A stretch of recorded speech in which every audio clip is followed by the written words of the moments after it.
Hello, welcome to Rob, Ryan, Red, the Wrexham podcast brought to you in association with Red 10 People Development. On today's podcast, we'll reflect on Wrexham's defeat to Sydney FC, reflect on the Australian leg of the pre-season tour, and it's decision time for one of Wrexham's rising stars. All that and more on today's show.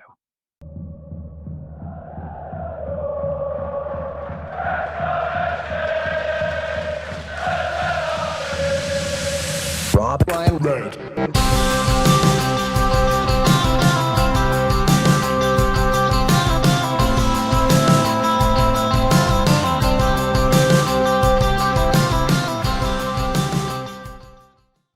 So, Nath, you are wearing the new home shirt. You're still in Sydney. You've just watched Wrexham lose their second pre-season match. I'm in Scotland. I've gone in search of Stephen Fletcher. I miss him this much. It's a very ad hoc setup this week. I'm in an Airbnb. You're in a hotel room. There is a lot of bedding on show for a Rob Ryan Red podcast. How are you doing? How has Sydney been treating you? Very cold. I will say that. Not as cold as Melbourne, probably. But you've got to laugh that I made a complete fool of myself, which isn't new. But also, I walked into this Allianz Stadium, beautiful stadium for Wrexham, and I'm telling anyone that'll listen, bring on the smashing. Wrexham are going to smash Sydney FC, sort of tongue in cheek, but I was actually expecting Wrexham to go and smash a very young Sydney FC team, and it didn't prove. And fair play, top sort of shithousery, for want of a better word. This little Aussie kid came up to me at the end and said, "What happened to the smashing?" And you know what? I fully respected it. I shook his hand and said, "Fair play." So yeah, no, it is very cold. I'm close to Bondi Beach, Europe. In Scotland, enjoying the delights of north of the border up there, and I'm very much ready for home. Midnight here. I'm doing these wacky records, but another podcast in the can. I had a Tunnocks caramel wafer this morning as well, and it really did give me nostalgia for the non-league days when Wrexham were somehow in the Scottish League Cup, which, if you don't know about, do your research, because that was very fun. And I hope maybe one day we can look back on that Scottish Cup run, because bizarre. I would have loved it if we'd won that competition all that time ago. Nath, Melbourne victory, Sydney defeat. The last podcast was before those two matches. Like I said, I think people will be well aware of what happened in the Melbourne game now. Quite a comfortable victory for Wrexham. The Sydney match, maybe some people still listening to this won't have maybe seen the match in full, won't know about the swing of it. I think with pre-season, you sometimes just look at the scoreline and that can influence the narrative around it. For pre-season anyway, as long as you don't get injuries and don't lose games too embarrassingly, it doesn't really matter. I guess, like you said, the problem for Wrexham is there might be some new injury concerns, and the game was a bit lackluster. Yeah, so I guess we start with the injury front. Sam Smith, who you've got to laugh that on the last podcast, we were talking about which players I'm most excited to see on the tour. And my answer was Sam Smith, and he has not played a single second of either match that I came out. So I've flown all the way across the world and not seen a single second of Sam Smith. He has a calf problem. And from speaking to people around the team during my sort of like spell out here, they basically said, look, we don't want to risk it. We don't really want to risk our main striker playing when he's not quite right and it getting even worse. So he's been, for want of a better phrase, being wrapped in cotton wool. But there we are in the Allianz Stadium. No Arthur Okonkwo as well. He's outside in the fan zone doing autographs. So we've got no Okonkwo, Danny Ward starting, no Sam Smith, no Ryan Hardy, who'd been in concussion protocol. I think it was after he took a nasty knock to the head in the Melbourne victory game. So you got sort of no new signing there, no Ryan Hardy, no Sam Smith, no Okonkwo, and then you see Player of the Year, Player of the Season, Ollie Rathbone, come off and go straight to hospital for an X-ray on I think it was an ankle, a very swollen ankle, and Phil Parkinson said after the game that pretty silent in the dressing room at half time because everyone was worried about Rathbone, and I guess from the point of view, we lost the game. We'll get onto the pros and the cons of that performance, but what is it with these pre-season tours and getting players injured, man? And I get that can happen at any point. You can get injured, in your back garden having a kickabout. So it can happen wherever. I understand that, but these tours and injuries to key players, it just seems like a curse that won't sort of let us go. No, and like I said, it is just the nature of it. You can't begrudge where we are in the locale, the matches for that purpose. What I wanted to ask you, Nate, I mean, you've seen these matches in person. Watching a game in person is so different to watching it on TV. You can tell from the intensity and stuff. And I guess what I want to ask you is, where do you sort of gauge these matches? Because playing A-League opposition is very difficult to judge. Is there a sort of British standard of the divisions that you say this is the kind of level you think Wrexham have had two preseason games at? Because I appreciate we're playing, some good Australian teams and certainly good for the pool they're in. But the championship starts in what will just be over 3 weeks now. We are in for a tough test when we face Southampton. That could be a very harsh reality check if we're not up to speed there. I just want to know, how do you think the team are getting on at the moment? What sort of level do you think they're performing at? And what do you think the calibre of the opposition has been like? So on the opposition front, I think the plan with this tour was to play 3 games where we would dominate the ball. So it'd be more about getting your reps in, getting your sequences in, and then when we get back, we've still got time for 2 friendlies. And by all account, the expectation is that they're going to try and get 2 friendlies in against teams where they will be without the ball. So you'll play more technical teams, and you'll be without the ball. You'll be able to work on your defensive shape. But I would say that first game against Melbourne felt like we were playing a bottom half League Two team. Maybe that'll be harsh. Maybe Aussies listening might think that is a bit harsh, but they really weren't up to much. And I felt like the fact that Ollie Palmer looked so comfortable made me think of the level that we were at, which again sounds a little bit harsh. But I think they were probably a League Two team. But what we saw second half, I think they were maybe even worse, maybe like a top end National League team. Sydney, I would say there were some good players in there. Don't get me wrong, like Joe Lolly used to play for Nottingham Forest, good player. Played at a decent level, decent standard. I would say overall that team, maybe the first half for the Sydney team, they were probably a middle to top end League One team, maybe just a middle League One team. And second half, they were a young side. So while they beat us, they were probably a League Two, bottom half League One team. But in the end, it don't really matter. We played like an average and okay League One team. And I think what is interesting to me is it's pre-season, so you don't need to get too excited if you win, and you really don't need to get sort of like doom-mongering if they lose. But what it did show me was over the 2 games, I know we scored a few goals in the Melbourne game. I do think we've still got an issue with creating chances against a team that is not as good as what we're going to come up against. None of these teams are as good, anywhere near as good as what Southampton will be.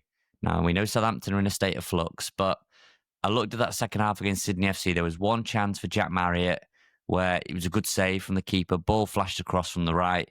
It's, Marriott's gone for it. It's one of those like instinctive shots on the sort of like the first time, and the keeper's made a good save, smothering. There was another one where cross in, Jay Rodriguez just misses the head. It goes over his head. And after that, Revan's put one high into the stand, and we haven't really created a great deal. Their keepers had a fairly okay second half there without being peppered too much. And I do just think we missed out many moons ago on John McAtee. We've said all along, haven't we, about you're going to need to get somebody to create chances for you, to create those opportunities, to get the ball into a Smith and a Hardy and a Marriott and a Rodriguez. And Elliot Lee was on that pitch in the second half, and that wasn't him. He very much played with a handbrake on. Playing with a handbrake on because it's pre-season, or playing with a handbrake on because, I don't know. I'm not sure. I just think I watched that. I was there live. We couldn't create a lot against a team that were a division or 2 below us, really. I was going to ask you this as well. Maybe looking forward to, like I said, there could be 2 friendlies when we get back to the UK. Still to be advised on who they might be. This is just me throwing a name out there. I find it interesting that maybe just one example is Man City obviously didn't have a pre-season because they thought they'd be in the Club World Cup. They've now had to organise a friendly against Fiorentina. Wrexham versus Man City would be a spectacle, but do you want to be playing a team like that before the start of the season? I was going to ask you, do you? I know the plan might be to have a game where you're playing against a team who's better than you, who's going to have a lot of the ball, but on the eve of the new season, do you almost think that it would be worth his playing sort of mould Alex or Lex again and just try to score 6 or 7 goals and get some confidence in the strikers ahead of the new season. Or because I can kind of see, this is me foreshadowing, sorry, that the first few weeks of the season are going to be dominated by Wrexham's lack of attacking creativity. Yeah, I mean, as much as that would be fun and rolling back the years if we, beat Lex 10-0 or something, what does that do? In the grand scheme, I know it gives Sam Smith confidence, or Ryan Hardy if they score 5 goals.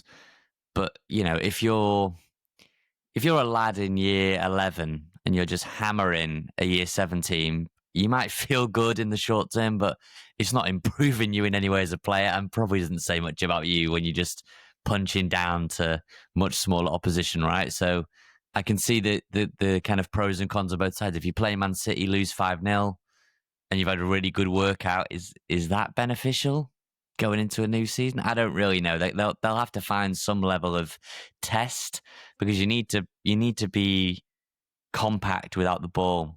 And there were moments, especially in that second half, where Danskar was getting very frustrated, and Max was on as well. Lewis Brunt was on in the first half team. Aaron James was on, and dare I say, the first half team, which was Brunt, James, and I'm forgetting the other centre back that was on in the first half.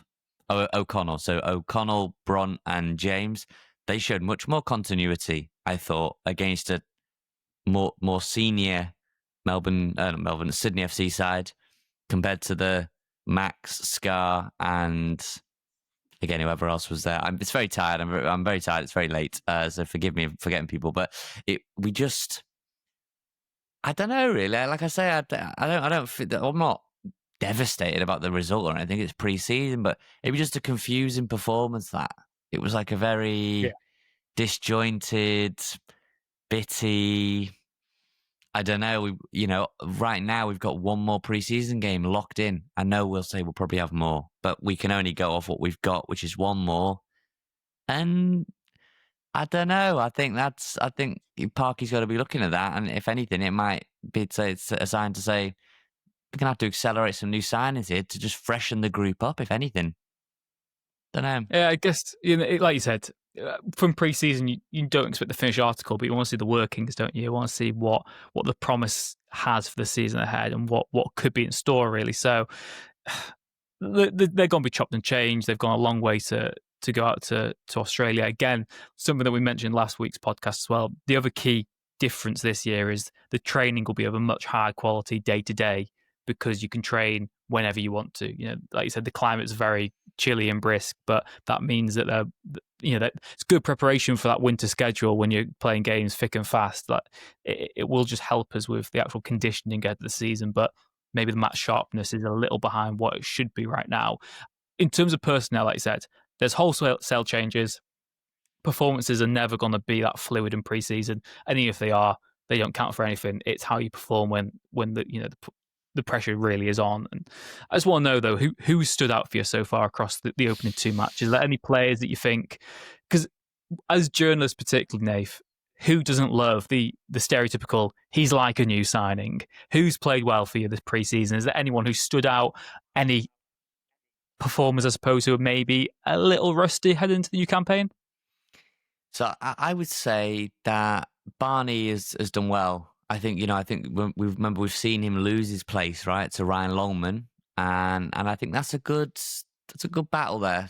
I think that's probably the one position where is that a flip a coin type situation, or do we think Longman's got a sort of a head and shoulders above him? Because I would have to say, again, not that Longman has played poorly, but Barney has looked a real threat down the right whenever he's played. I would say Lewis Brunt has looked pretty good. I've liked seeing him. Aaron James as well.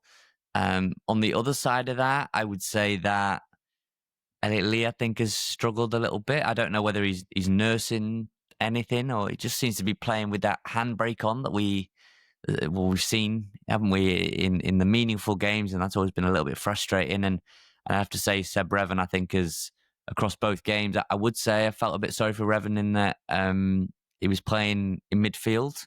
So when Rathbone went off, he played in midfield, and Mendy was at left wing back. So Revan was more inside. It's quite curious, really, because it was is that an experiment? Was that just needs must? You know, they surely could have played Callum Edwards or somebody else in there. And I would say as well, I really liked him in the first game, Gorgeous George, but a little bit sloppy, I thought, in that Sydney FC game at the base of the midfield. Just as he was getting into the flow of the game, I was ready to sort of text you and say, George Evans is back. And then he sort of showed me why maybe Matty James, who came on in the second half, is the kind of de facto number 6. So I would say, the winners probably Barney, and we're going to go to a short break, but then Harry Ashfield, I think, is the big winner of the tour, to be honest. I just didn't want to say too much about him because we are going to chat about him in a second. And I would say maybe Elliot Lee and Seb Brevin have kind of been the slight underperformers, let's say. What a tease that is, Dave. Yeah, we will get on to Harry Ashfield very shortly.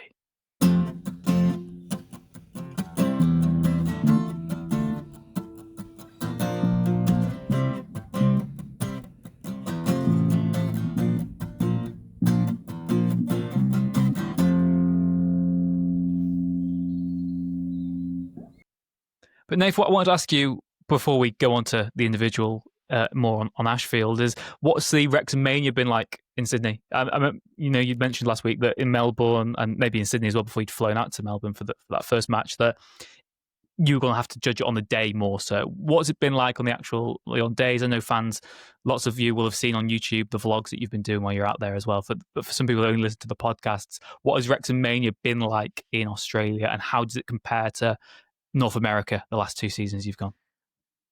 I mean, on the day, chaos in both. Yeah, I mean, it was Wrexham Mania. It was exactly Rich like when we went to Vancouver, and you just saw that the sort of the stream of people, And I went to a called BWS, Beer, Wine and Spirits, like your I don't want to be insulting it, but like a bargain booze type situation, just like a bottle shop, if anything. And Ben Foster, Wayne Jones, and Ben Tozer were there doing a little meet and greet. I'd say about 500 meters away from the stadium. And people were queuing there for 2 hours just to meet Wayne, just to get their hands on a bottle of Wrexham lager. So that was not even to do with the game, really. That was just to get your hands on a Wrexham lager, to meet Ben Tozer, to meet Ben Foster, who are also going by the name Ben Squared out here, which is quite something. That's one of the talking points for the kind of people that have been following the team around. So that, and then they had the pop-up turf, the mock turf, and just the amount of people. I mean, 40,000 at the Sydney Stadium. I think the capacity might be 42, 45. So it was pretty much almost full, that. 42 there, 37 at the Marvel Stadium. So, across 2 games, 77,000 watching Wrexham. 77,000 people. So I'm not going to sit up here on this bed in this hotel room and say, no, I didn't really feel Wrexham Mania. Like, no, I felt it. Yeah. I was skeptical outside. Look, day-to-day life, no one on Bondi Beach was flagging me down about Wrexham, but come the game day, it was chaos. It was hectic. And you've got to say as well, this is midweek in winter as well for the locals. Right. Do you know what I mean? Like we see it from a very northern hemisphere, very Welsh centric point of view, where we're like, why are not more people walking around in Wrexham shirts and stuff? But again, you're wearing the new Wrexham kit as well. The away kit's been launched while we're out there as well. It was leaked online by Dick's Sporting Goods. And yeah, what's the sort of demographic been like in terms of wearing merchandise and stuff? Is everyone wearing the new kits? It seems on social media like everyone I've seen at the games is wearing either the new home or away. Well, I did want to say that Dick's Sporting Goods are notorious, from what I've ever seen, they're notorious when it comes to Premier League teams of leaking their kits early, maybe to get a bit of a jump on everyone else. So the fact that Wrexham got their kit leaked, does that mean we're one of the big boys in their eyes? I don't know. I guess so. That's one way you could look at it. I would say that the red has obviously been incredibly popular. It was first released. They've got these stores called Ultra Football out here. So imagine I was going to say JJB, but I don't think that exists anymore back home, does it? Like JD Sports. It'd be a JD Sport, wouldn't it? Yeah. Yeah, I was thinking JJB, but no, JD, one of those. And Rich, they've got like massive, like wall-to-wall Wrexham, rows and rows of the shirts and the training kit, customization, but like big sort of customization areas for who do you want on the back and everything, names, numbers, patches, whatever you want. and they are flying off the shelves. I would say the away kit, the daffodil kit, you can imagine, very popular here in Australia. It's basically like an Aussie kit, no? Yellow and green. And a lot of people were talking about very similar to the Socceroos and Matildas and all those teams. So, yeah, a lot of people were wearing the red kit because that's been on sale a little bit longer in the stores in Australia. But I think the away kit got released a day or two ago. And yeah, at the ground, most people were buying that yellow one. So it showed you, when we went to Vancouver, I was saying this to some Aussies that I was chatting to before the game. When you and I went to Vancouver and we got given a token, didn't we? I gave mine away in the end, but given like a token and you could get a T-shirt, could exchange it for a T-shirt or something at the merch stand. But it was just like a Rex Coast Tour T-shirt, right? Like your standard Vista print, tour tee type thing. And I always felt it a little bit insulting to the fans who went that they couldn't buy a jersey at the game because they might never get to Wrexham and it's hard to get a jersey when you're ordering from a million miles away. So, honestly, the look on some kids' face, I know that is cliche with kids. There are adults buying the shirt as well, by the way, but like the sort of happiness that they can just like then and there, they can get a shirt, put it on, get a Conquer to sign it. It's amazing. We take that for granted. We can just get a shirt whenever we want, and we can get them all over the years. And while I did run into a couple of people from Coed Poeth at one point, I had to give them a wide berth because I said, I can see you at home in the Maes Gwyn. I want to chat to the Aussies. The fact that they could buy the jersey, it felt quite significant, that, Rich. And, going forward, wherever we go, already lots of talk around the camp about Asia. Is that the next one next year? And maybe you'll finally get that big trip to Japan with Wrexham. At least they'll be able to buy the jerseys, and I think that's a massive, massive step forward. Yeah, again, we've got to give the club credit because each year you're learning more, and I know as well there will have been a bit of trepidation because, as well documented, Australia is the third largest market for Welcome to Wrexham. I think, like I said, in terms of attendances and merchandise sales this week, it will have proven that, but you still don't know how successful the tour is going to be until you actually go there. And that is something that's been proven. And I'm sure going forward, they'll look at different markets they can target. Like we said, there's going to be surely Central America links now with the Necaxa investment as well. Do you go and try conquer Japan? That would be huge. You look at South Korea, the amount of, again, this is colloquial, but when I go to watch Tottenham for work, the amount of South Korean fans there who are only there to see Heung-min Son is mind-boggling. Do Wrexham try and target those sort of markets where they're very lucrative as well? And this all comes into consideration for teams that plan pre-season tours. I know when Man City went to Japan, I was there 2 years ago, they felt it was a very much untapped market, but they also felt it was a market where fans are really passionate and they all want to not just buy the shirt, they want to buy the authentic version of the shirt. They want all the patches, they want the names on the back. They will put their money where their mouth is. And I guess, from a Wrexham point of view as well, it's not just going to these markets, it's going to markets where there is money that could be spent on stuff. And yeah, having accessible kits, having the team feel accessible, though, is so big, isn't it? Because it's one thing to watch a TV show, but to feel part of it and see Wrexham as an actual football club that you can still be a part of and not just something you watch on TV is massive. So from my perspective, it seems like a huge success so far. I was going to say, have you been to South Korea? I feel like you have. Haven't you? Covering the Man City saw there as well, yeah. What is it like? Is that like mayhem? In my mind, that's like a mayhem kind of place to go. Yeah, I'd say it's a bit more chaotic than Japan was. I think culturally they're very different as well. The South Korea game was, I think there was a typhoon at kickoff and it got delayed by about an hour and a half while we were at the stadium. It was just a bit of a mess, shall we say, just because the weather was so ridiculous and the traffic getting to the stadium. Even as press, we were arriving 2-3 hours beforehand. It was gridlock around the stadium for like 10 miles or so. It was utter chaos, but fun chaos, and there is so much passion there. I do think at some point Wrexham need to look at going into that Asian market of South Korea, of Japan. You see teams, we've just seen Man United do a post-season tour to Hong Kong and Malaysia, haven't we? There is money to be had there, and there's these areas that you can certainly try and grow into as a football club. So it'd be interesting to see what the future holds. But it's also surreal that we're sat here talking about Wrexham being in Australia, having just been to North America twice. Like, this is the world we live in. We are a very big football club, whether rival fans like it or not. And I'm sure there's even more excitement to come in the years ahead.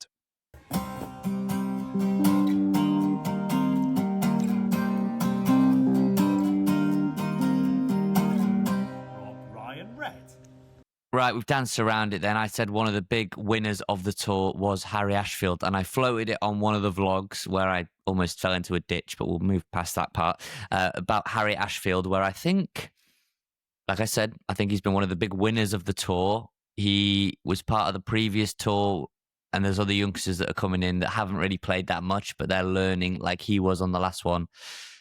I'll be honest, Rich, I think there's a big decision to be made now. We said a few weeks ago, didn't we, that from our, my understanding was that Ashfield wasn't going to go out on loan because they wanted to get him on the pre-season tour.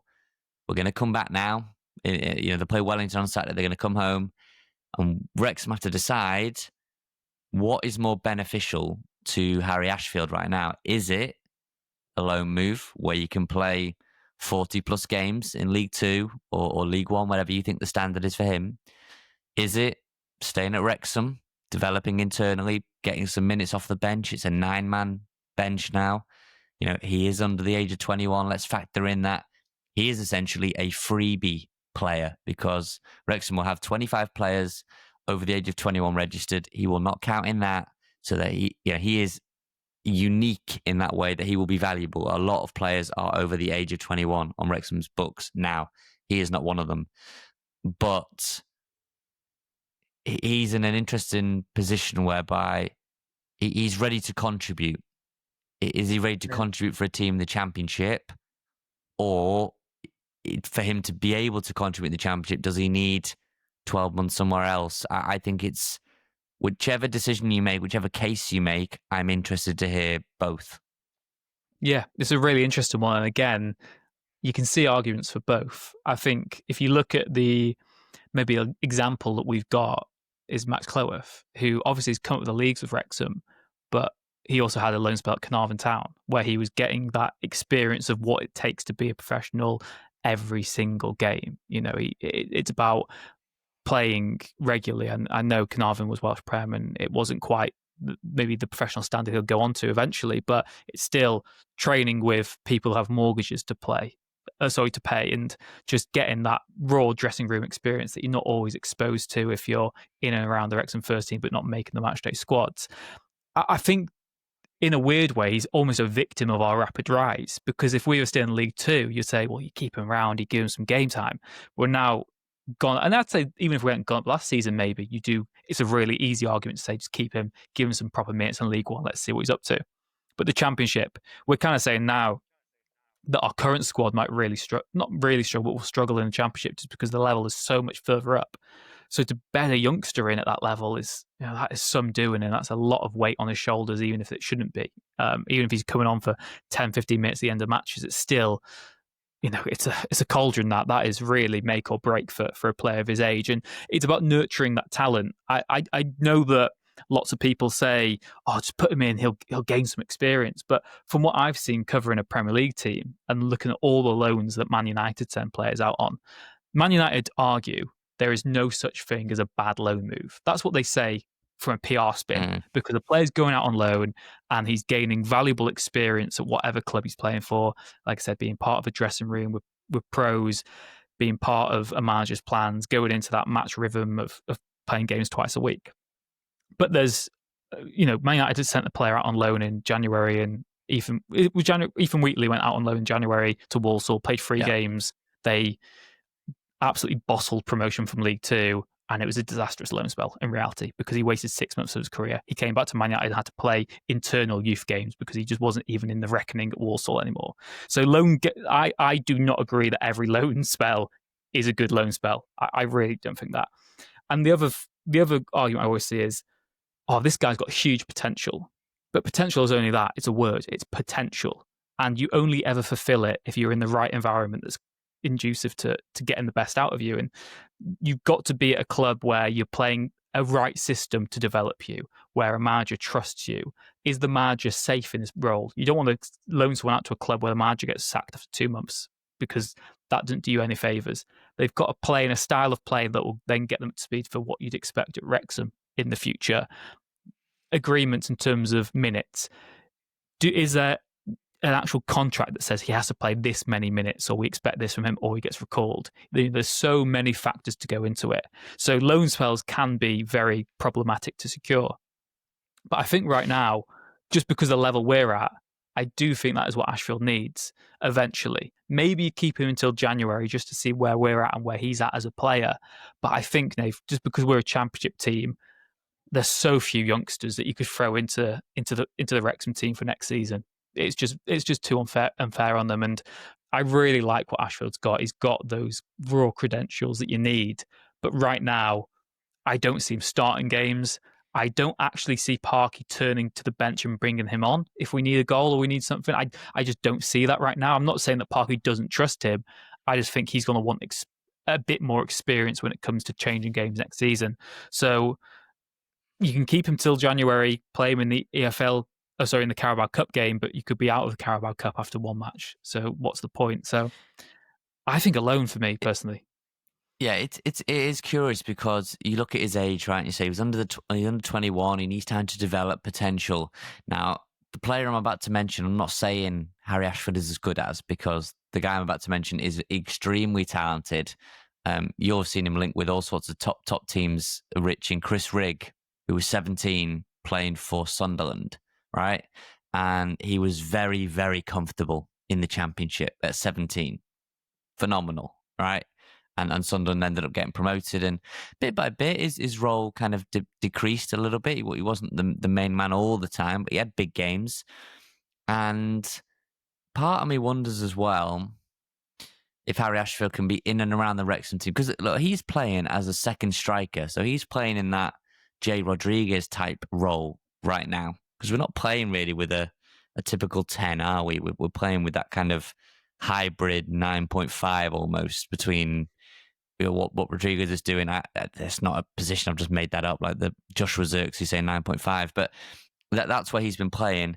And I would say, in terms of just player profile, there isn't another player in our team like him that plays that role. So he's unique in that sense, and he's got legs. We talk about like you needing just energy, and that front line right now is looking old to me. Palmer, Rodriguez, Marriott's twitchy, but he's not rapid, and he's more of the 9. Smith, obviously, we haven't seen. He's good. Hardy, I don't think he's rapid. He's more physical. Farr has not played. Again, he's recovering from injury. Andy Cannon coming back will be a big thing, but when will we see him back? He's had a really nasty injury. You can't rush him. I do get what you mean. If you're, I don't know, Rich, we're 2-1 down at home to QPR at home. Is Parky going to turn to the bench and look at Harry Ashfield and go and get us back into the game? It does seem hard to believe that. It just does seem difficult. But then the argument he didn't do that last season, did he? Which was at a lower level. No. But then the argument is like two schools of thought. It's like if we're 15th or 14th and the stakes are less. I'm not saying we can afford to lose games, but if the stakes are less, does that make you more inclined as a manager to turn to Ashfield and sink or swim between now and January? Or do you do the opposite and just send him out on loan until January and then bring him back if he's doing well, or extend him if he's not doing so well?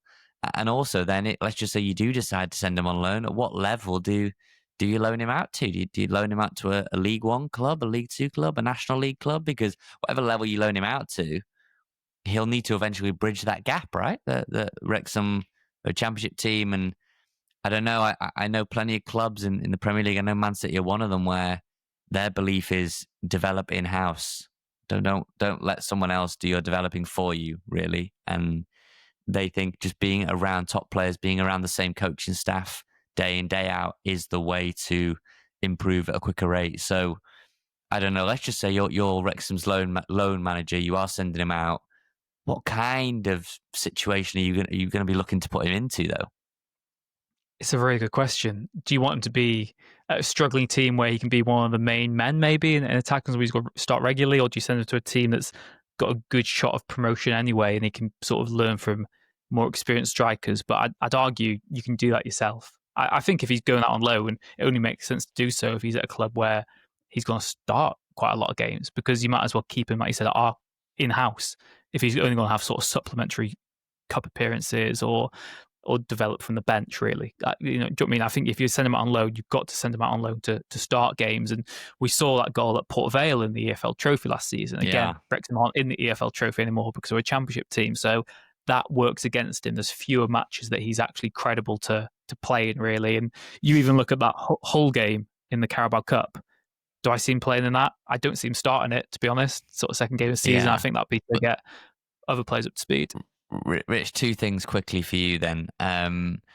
This whole thing about, speaking to certain people who are out here on behalf of the club, and they kept mentioning, when I said about Ashfield loan, or they kept mentioning he's under 21, he's basically a freebie. So you got that 9-man bench. Are we not more worried about what's going to happen for Fal, who is now over 21, Revan, who is now over 21, Palmer, like all these players who, are they all going to get registered? Because I think, again, from a conversation I had, Stephen Fletcher would probably still be on the books at Wrexham if we didn't have to register 3 goalkeepers. So if we had 3 extra spots, Stephen Fletcher's probably still on the squad. But they're having to be much more ruthless because they need all 25 to be able to contribute. So great, Burton, Ward, Okonkwo, yes, they're all 3 very reliable goalkeepers, great goalkeepers, but that means you've got less outfield players available to you now because you've lost 3 spots to goalkeepers. So you've lost 3 outfield players, right?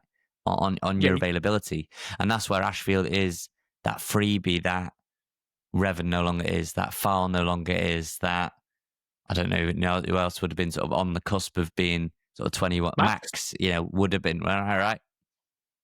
Yeah, and I was going to get the Wrexham squad list, and if I couldn't find out who is still eligible. He's very unique because I think there's this myth that Wrexham have like the oldest team in the world in the history of football, but it's got good now. Where it's sort of late 20s is kind of the average mean of it, and there's some anomalies both ends of the spectrum there. But like you said, there's not many people who have that credibility as Ashfield, who's younger. I can't think of anyone who's under the age of 21 that because Ashfield is ahead of Callum Edwards and Alex Moore and James Rainbird and some of these other players who have had pre-season friendlies here or there. Max Purvis out here on this trip as well. Great experience for him, but he's not close to cracking the first team in any way. Ashfield is the only one who is there or thereabouts. The lads, I think they do trust him on the ball, on the pitch. He's very neat and tidy in possession. He's very quite, again, twitchy. His movement is great. He plays some great passes. And he is that freebie. So before I get onto the second point about Wales, which probably getting a little bit ahead of myself there, but do you know what I mean? That there's the argument of like, you've got to fill that 9-man bench. And I don't know, is Ashfield like just a bit of a live wire? Do you want to know I've got some stats here then. So in terms of Wrexham's current squad, in terms of ages, Ashfield is the youngest member of what you consider the first team squad. Then it's Callum Edwards, who's also 19. James Rainbird is 19. Aaron James is the other, 20 years old. He would be a free hit. You don't have to register him. Then you have to register everyone else. So Seb Revan registered, Max, Mofal, Okonkwo, Bickerstaff 23, but obviously not expected to be involved next season. You got Longman, Brunt 24, and then everyone else is 25 or above. And here's something interesting, Nath, that I've just got up. So this is the Wrexham's current squad, like I said, based on a couple of new signings. Average age by position in the Wrexham squad. Ooh. Goalkeepers have an average age of 28.3. Obviously, you've got Ward, you've got Okonkwo on the other end, and you've got Burton somewhere in the middle. Defence is our youngest position on average. The average age of a Wrexham defender is 25 and a half. Which, that kind of implies, that says a lot, doesn't it? The interesting one here, which I don't think many people would say, is the oldest position is midfield for Wrexham. average age of 29.6. Now, would you count Ashfield as a midfielder yourself? Then I would, sort of an attacking mid. So again, Probably, yeah. he's something a bit different in midfield, but the average age of a Wrexham midfielder is 29 and a half as well. So that is the area maybe where you need to get some youthfulness there. In attack, the average age in our attack, and again, I suppose this is semantics of what some people's registered position is. Is 26 and a half the average age of our attack. It's obviously Farr was bringing that down at the top end. I mean, Palmer is... I think Bickerstaff will be Palmer's, included 29, in that as well. 30, So. Bickerstaff, yeah. So there's being dragged down a little bit there. What it basically tells you is we kind of get the top end of the pitch is where the experience really is, because in terms of the starting keeper, you'd say Okonkwo, so he's right down there. The defence still, the three of them would be young. If you've got Brunt and Clough there, it's very young. The youthfulness is at the back, and then it gets more experience the further forward you go, the tendency. So yeah, you do need something different, and Ashfield would offer that. Like I said, I think the elephant in the room is what's happening with Wrexham next season. Are we going to be a team that can give minutes because we're safe either end? Or again, last season there was so much at stake with us going for promotion that it wasn't the time to give a youngster a chance to make their mistakes on the pitch, really, and to learn the hard way. But if, say, next season we're a mid-table team, which would be a huge achievement, then that's when you can start bedding people in. Maybe that is when you see someone like Seb Revan get a go, because hey, there's not as much to lose anymore. You're not going down, you're not going up. So it's difficult. And you mentioned there as well the Wales factor. Danny Ward, Welsh international.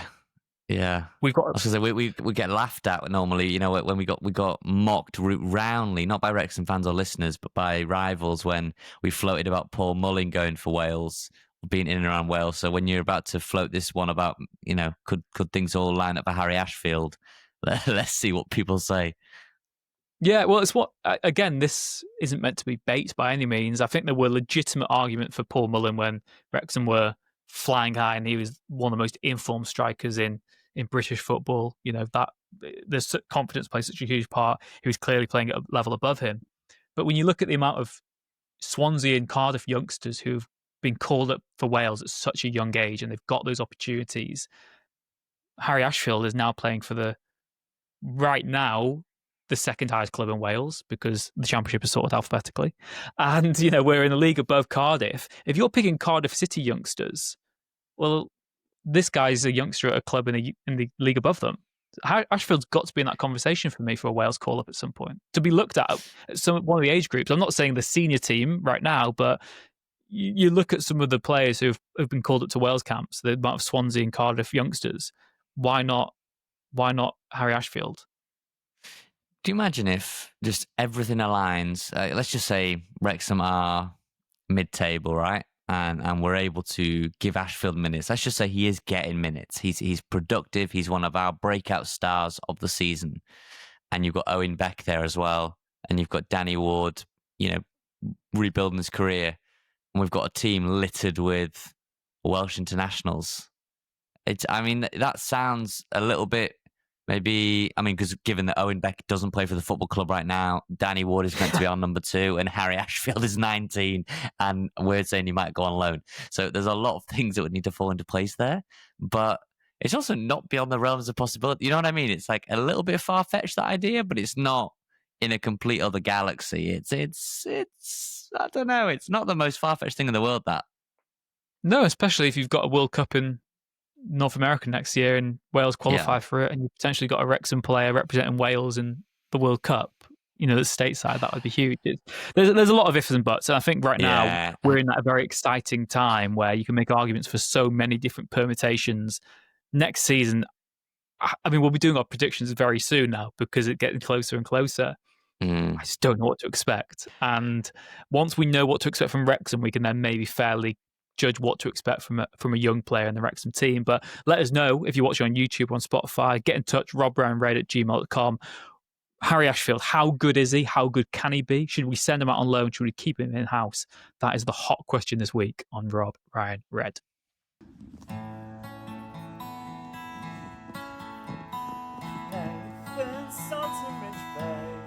On Rob Ryan Red. Now, Nate, to end this week's podcast, like we said, if anyone's watching on YouTube, a shout out as well that if they are watching on YouTube, you've got 2 special guests in an upcoming vlog, haven't you? Yes, Mr. Ben Foster and Mr. Ben Tozer. As I said, they go by the name Ben Squared. Sounds like a really poor, sort of like, X Factor contestant early on. Just a group, a duo that you don't want to see. But they are very fun to chat to. I was chatting to them about Australia, and we reminisced a little bit about that penalty save and that National League title win, which, hey, any excuse to go back to that. And I'm sure Foster and Tozer, I know they did. They happily obliged and went back to it as well. So yeah, go and watch that. That'll be out by the time this is out. That will already be out, that vlog, the Sydney FC vlog. So go and check it out. And Nath wearing the home shirt at the moment. Like we said, the Daffodil Away has been released. Whether you see that as homage to Wales or Australia, who knows? But it's very popular in both of those markets at the moment. And I'm sure it's popular across the world as well. Just want to get some quick thoughts really on the kit, Nath. I mean, when we had Rob and Ryan on the podcast, which if you're new here and you've not watched that, go and watch that. We had them all on a few weeks ago, maybe a month or 2 ago now. And they said these are the best collection of kits ahead of the new season. They think it's the 3 best kits they will have released. We've seen 2 so far. Who knows when we'll see the 3rd? I'm guessing it'll be very soon. Rumours to believe. We mentioned the rumours of that last week. What do you make of the kit then? Better than the home kit for you? It's, I've seen both. Obviously, the embroidered badge is it just feels so nice to have, right? It just is perfect. And to be honest, the quality of the kit as well. Maybe all the kits are of great quality. I know that of recent years they've not been poorly made or anything, but this one does just feel top of the range. And most people in there are saying, "Wow, the kit is of the top standard," and it feels like that. And I debated, maybe I'll wait till I get home to buy it, and then I saw it on the rail and I thought, no, I'm just gonna buy it, and so I did, and I can assure you that the queue was long, so there were lots of other people that had the same idea as me to buy it. Because I guess this is one of my, I'm not even gonna call it a gripe, it's just preference. I would love Wrexham to have had an Adidas or Nike collab now. I would like them to be the kit manufacturer because I like both their stuff. I think they're very good. But Macron, I think the kits have got better with time since we had that Macron deal almost 10 years ago or so, since we first went into partnership with them. Was it 2015, 16 maybe?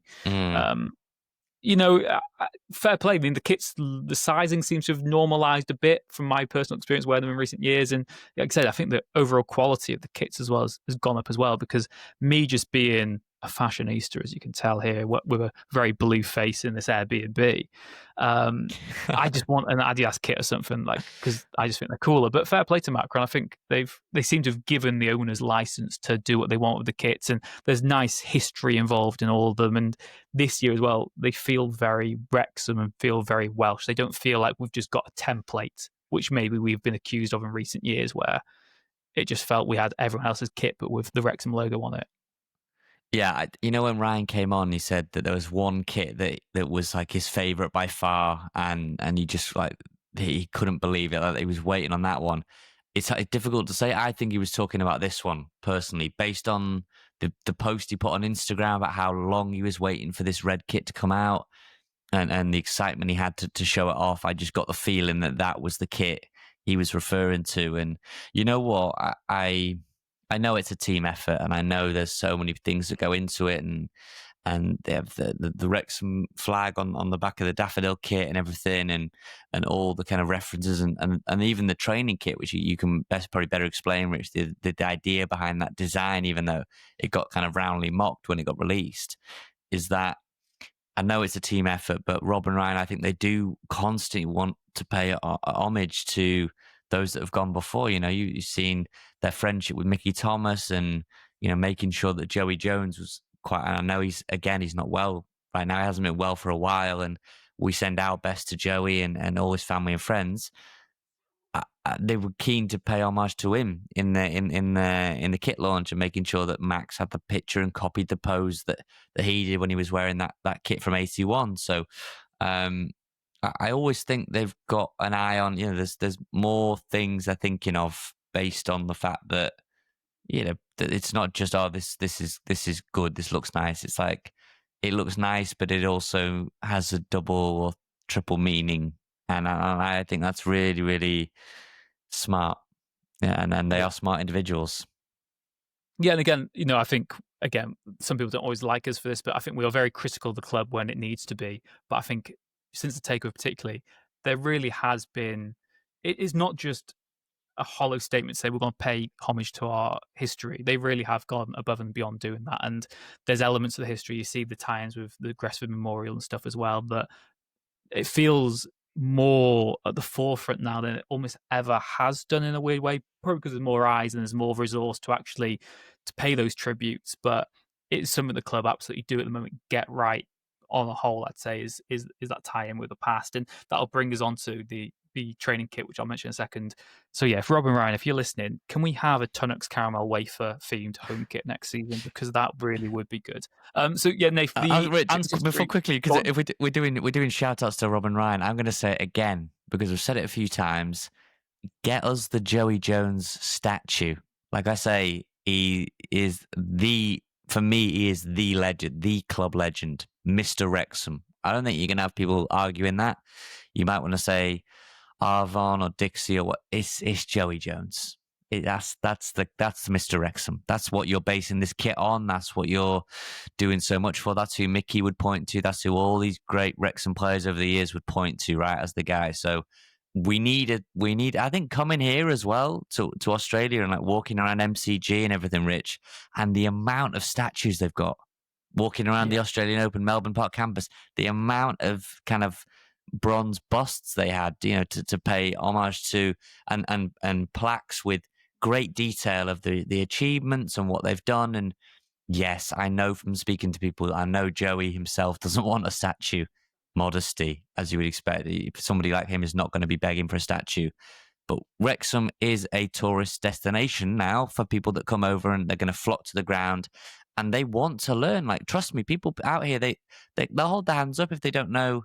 I'm not grilling them on the starting 11 against Anderlecht, but they want to they want to learn about the past and the ground and the area and the more from the documentary and the Miners Institute and the town, and they want to learn about the players. Want to learn about Mickey Thomas. They want to learn about Joey Jones and Arvon and Dixie. And you can do that with a Hall of Fame. You can do that with statues. And I hope Joey gets one while he's able to see it. So if we're doing shout outs and please, that's my one before we get onto the training kit and back to normal. But that is the Joey sort of fist that would make an excellent statue and make it happen.